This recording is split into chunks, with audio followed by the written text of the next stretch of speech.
देश के गृह मंत्री अमित शाह एक बार फिर पूरे देश में चर्चा में हैं। अमित शाह अपने जबरदस्त फैसलों के लिए जाने जाते हैं। इस बार भी अमित शाह ने एक ऐसा फैसला लिया है जिससे अचानक हलचल मच गई है।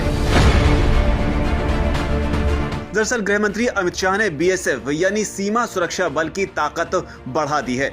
गृह मंत्रालय ने इस सिलसिले में जैसे ही नोटिफिकेशन जारी किया तो कुछ लोगों की धड़कनें बढ़ गईं। हालांकि ये फैसला देश के हित में है, लेकिन हैरानी की बात है कि देश के 2 राज्य जिनकी सीमा दूसरे देशों से लगती हैं, उन्होंने इसका विरोध करना शुरू कर दिया। इस वीडियो में आपको बताएंगे कि गृह मंत्रालय का ये फैसला कितना अहम है और क्यों इसको लेकर बवाल मच रहा है।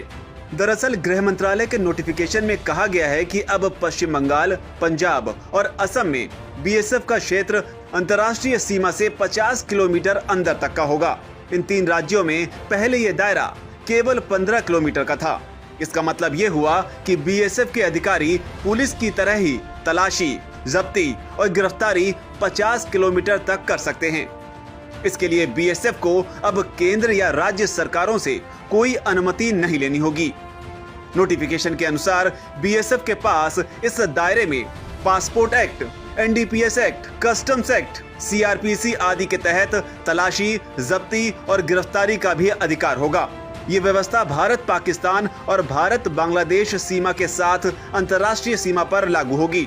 बीएसएफ के एक वरिष्ठ अधिकारी ने कहा कि अगर हमारे पास किसी मामले में खुफिया जानकारी है तो हमें स्थानीय पुलिस के जवाब का इंतजार नहीं करना पड़ेगा और हम समय रहते निवारक कार्रवाई कर सकते हैं। इन 3 राज्यों के अलावा कुछ और राज्यों में भी बीएसएफ के अधिकार क्षेत्र को लेकर बदलाव किए गए हैं। आपको बता दें कि गुजरात में बीएसएफ के अधिकार क्षेत्र में 30 किलोमीटर की कटौती की गई है। पहले गुजरात में बीएसएफ का अधिकार क्षेत्र 80 किलोमीटर तक का था और राजस्थान में बीएसएफ के अधिकार क्षेत्र में कोई बदलाव नहीं किया गया है। वो अभी भी 50 किलोमीटर तक का ही रहेगा। तो वहीं मणिपुर, मिजोरम, त्रिपुरा, नागालैंड, मेघालय, केंद्र शासित प्रदेश जम्मू कश्मीर और लद्दाख में कोई सीमा निर्धारित नहीं की गई है।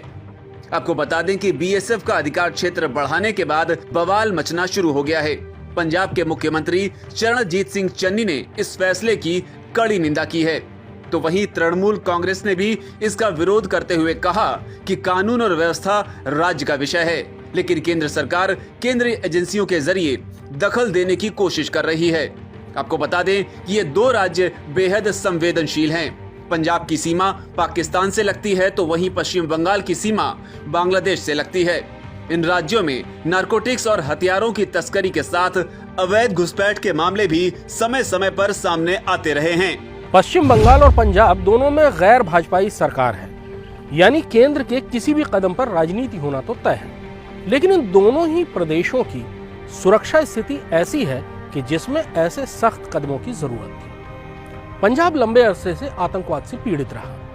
पंजाब का बॉर्डर पाकिस्तान से जुड़ा हुआ है और इसलिए पाकिस्तान की तरफ से लगातार घुसपैठ, स्मगलिंग और आतंकवादियों को भेजने की कोशिशें की जाती रही। पंजाब में नारकोटिक्स यानी नशीले पदार्थों की स्मगलिंग एक बहुत बड़ी समस्या है जिससे बीएसएफ को जूझना पड़ता है। पिछले कुछ सालों में पंजाब बॉर्डर से ही गुरदासपुर और पठानकोट पर हमला करने वाले आतंकवादी आए थे। ऐसी स्थिति में बीएसएफ को काफी दूर तक जाकर स्मगलरों, आतंकवादियों और घुसपैठियों का पीछा करने की स्थितियां आती रहती हैं। और ऐसी स्थिति में पंजाब जैसे स्टेट जिसमें की आबादी बहुत सघन है और छोटा स्टेट है, वहां पर थोड़ी सी देर से स्मगलर या आतंकवादी या घुसपैठिए निकल सकते हैं। इसलिए वहां पर बीएसएफ को अगर और ज्यादा अधिकार दिए गए तो ऐसी स्थिति में वो ज्यादा अंदर तक जाकर पुलिस की बगैर मदद के भी कार्रवाई कर सकती है। स्मगलर्स, नारकोटिक्स के स्मगलर्स, आतंकवादियों और घुसपैठियों को पकड़ सकती है। पिछले कुछ साल में पंजाब में आतंकवाद भड़काने की कोशिशें की जाती रही हैं। हाल में ही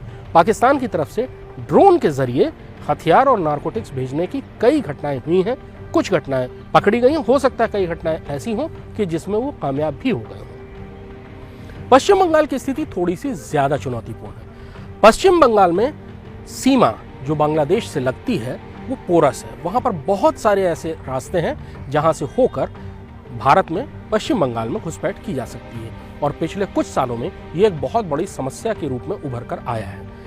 दरअसल पश्चिम बंगाल से आए बांग्लादेशी और रोहिंग्या शरणार्थियों ने पूरे देश में जगह जगह अपने गढ़ बना लिया। रोहिंग्या शरणार्थी तो जम्मू तक देखे जाते हैं।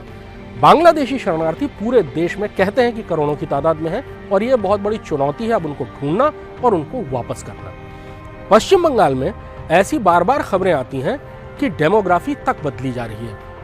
पश्चिम बंगाल के वो इलाके जो बांग्लादेश से सटे हुए हैं, वहां घुसपैठियों ने लगातार आकर बस कर वहां की जनसंख्या का संतुलन ही बिगाड़ दिया है। अब वहां पर ज्यादा तादाद बांग्लादेशी मुसलमानों की है। चूंकि बार बार ये कहा जाता है कि राजनीति में उनका एक खास इस्तेमाल होता है, एक वोट बैंक के तौर पर इस्तेमाल होता है, इसलिए उस मामले में राज्य सरकार के ऊपर कई बार ये आरोप लगे हैं कि वो घुसपैठ का समर्थन करते हैं और घुसपैठियों को बसने में मदद करते हैं ऐसे नेता जिनको उनको बाद में वोट बैंक की तरह इस्तेमाल करना होता है। इसलिए पश्चिम बंगाल में बीएसएफ को अधिकार दिया जाना ज्यादा कारगर और ज्यादा जरूरी है। इसलिए क्योंकि बांग्लादेश से आने वाले शरणार्थियों का जो रेला लगातार आ रहा है, उसको रोकना इस समय बहुत जरूरी है। बांग्लादेशी शरणार्थी असम में भी आ रहे हैं और पश्चिम बंगाल में भी आ रहे हैं। असम में उनके ऊपर कुछ सख्ती हो रही है, पश्चिम बंगाल में ऐसा नहीं हो रहा है। पश्चिम बंगाल में उनको घुलना मिलना भी आसान होता है, एक सी भाषा, एक सा पहनावा, एक सा खान पान।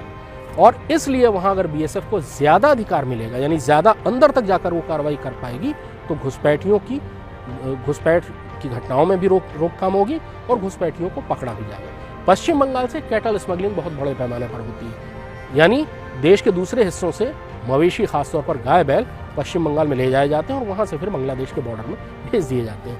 अगर बीएसएफ के पास, बॉर्डर सिक्योरिटी फोर्स के पास ज्यादा इलाके में सर्च करने, जब्ती करने और गिरफ्तारी का अधिकार होगा, तो उन सीमा से सटे हुए उन इलाकों में जो 20 किलोमीटर 25 किलोमीटर दूर जो देश भर से लाए गए मवेशी रखे हुए हैं सही वक्त के इंतजार में, ताकि उनको बॉर्डर पार कराया जाए, उनको जब्त करने और उन अपराधियों को पकड़ने का भी मौका मिलेगा। इसलिए कम से कम पंजाब और पश्चिम बंगाल दोनों ही जगह बीएसएफ को ज्यादा शक्तियां मिलना, कि पहले वो 15 किलोमीटर तक जा सकते थे, वो 50 किलोमीटर तक सर्च कर सकते हैं।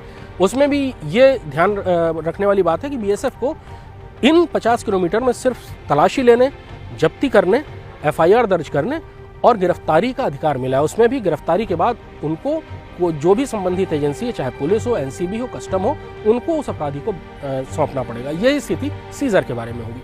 फर्दर इन्वेस्टिगेशन, जो आगे की जांच है, वो हमेशा संबंधित एजेंसियां या पुलिस ही करेगी। Presenting V News app, available on Google Play and App Store. Download it now.